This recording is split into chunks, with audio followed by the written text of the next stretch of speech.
পবিত্র শবে কদর, যা আল কোরআন আল করিমের ভাষায় লাইলাতুল কদর, এর গুরুত্ব ও মাহাত্ম্য সম্পর্কে মহান আল্লাহ একটি পূর্ণ সূরা আল কদর নাজিল করেন। এতে আছে লাইলাতুল কদরি খায়রুম মিন আলফি শাহর, কদর রজনী হাজার মাসের চেয়ে উত্তম। এই মহিমান্বিত রাত সম্পর্কে মহানবী সাল্লাল্লাহু আলাইহি ওয়াসাল্লাম বলেন, মান কামা লাইলাতুল কদরি ঈমানান ওয়া ইহতিসাবান গুফিরা লাহু মা তাকাদ্দামা মিন যামবিহি, মুত্তাফাকুন আলাইহি। যে ব্যক্তি পরিপূর্ণ আস্থা বিশ্বাসের সাথে সওয়াবের উদ্দেশ্যে লাইলাতুল কদরকে জাগরুক রাখবে, ইবাদত বন্দিগির মাধ্যমে তার পেছনের গুনাহ মাফ করে দেওয়া হবে। এখন এই রাতটি কবে ও কখন, এই বিষয়টি সাহাবায়ে কেরামও জানতে চেয়েছিলেন। তখন মহানবী সাল্লাল্লাহু আলাইহি ওয়াসাল্লাম বলেছেন, ইলতামিসুহা ফিল আশরিল আওয়াখির মিন শাহরি রমাদান ফি কুল্লি ওয়িত্র। মাহে রমাদানের শেষ 10 দিনের বেজোড় রাত্রিগুলোতে এই শবে কদর অন্বেষণ করো। তবে মাহে রমাদানের 27 তারিখ রাতটি এই লাইলাতুল কদর হওয়ার সম্ভাবনা বেশি। উবাই ইবনে কাব রাদিয়াল্লাহু তাআলা আনহু বলেছেন, ওয়াল্লাহি লাকাদ আলিম ইবনে মাসউদ আন্নাহা ফি রমাদান ওয়া আন্নাহা ফি লাইলাতি 27 ওয়ালাকিন কারিহা আন ইয়াখাইরাকুম ফাতাওয়াক্কালু ওয়ালাকিন কারিহা আন ইউখবিরাকুম ফাতাওয়াক্কালু, রাওয়াহু তিরমিজি।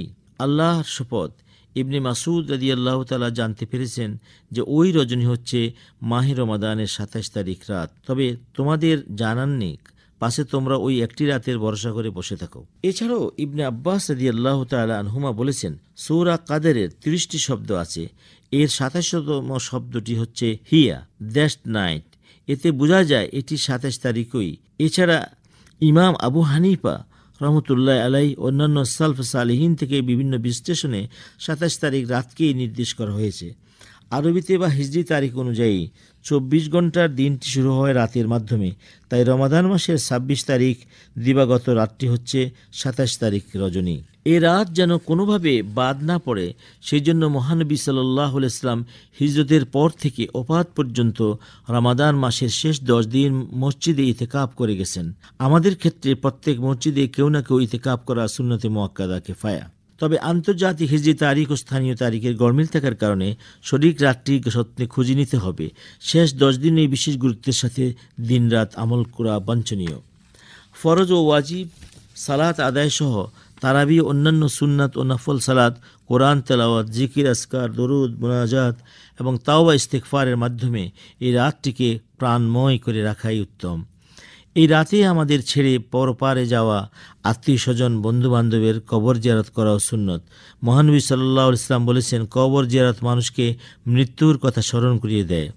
এ রাতে একটি মোক্ষম দোয়া আছে, আল্লাহুম্মা ইন্নাকা আফুউন তুহিব্বুল আফওয়া ফাফু আন্নী ইয়া গাফুর।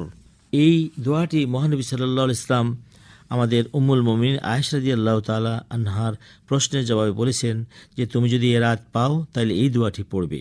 এ রাতে মসজিদে মুসল্লিরা ভিড় করা স্বাভাবিক।